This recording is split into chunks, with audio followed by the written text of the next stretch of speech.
Vi skal kigge lidt på e-opgave 27e, hvis jeg skal finde det der. Repetition, og det er spørgsmål 5 bliver det hernede, hvor vi skal bestemme væksthastigheden af funktionen f, når t er lig med 4. Og funktionen f, som vi jo altså så skal differentiere, den står, den står her.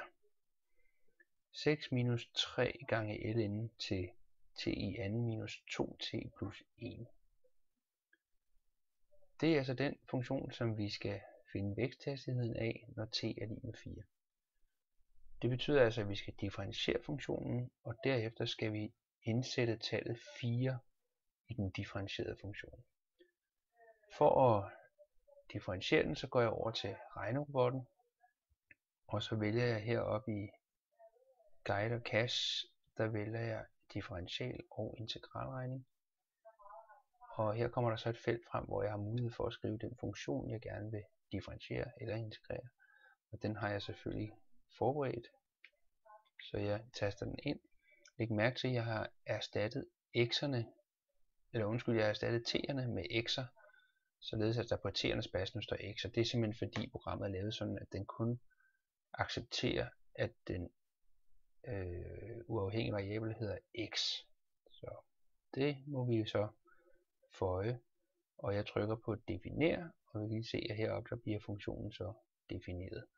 Men det jeg egentlig var interesseret i var at differentiere den, derfor trykker jeg her. Og her kommer det den differentierede funktion ud.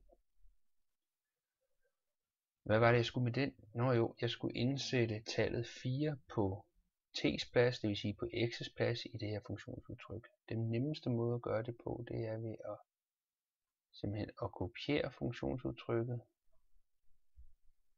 Og jeg skal sørge for, at jeg får det hele med. Det er måske nemmere at gøre heroppe faktisk. Der er et minus der, sådan der.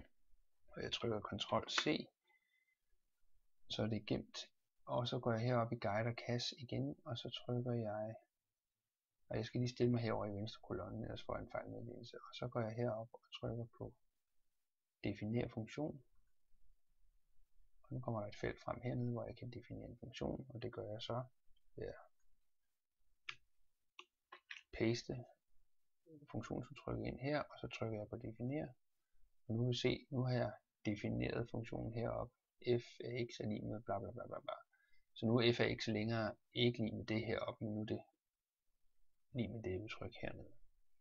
Og så skulle jeg sætte tallet 4 ind på x's plads, og derfor skriver jeg hernede f af 4.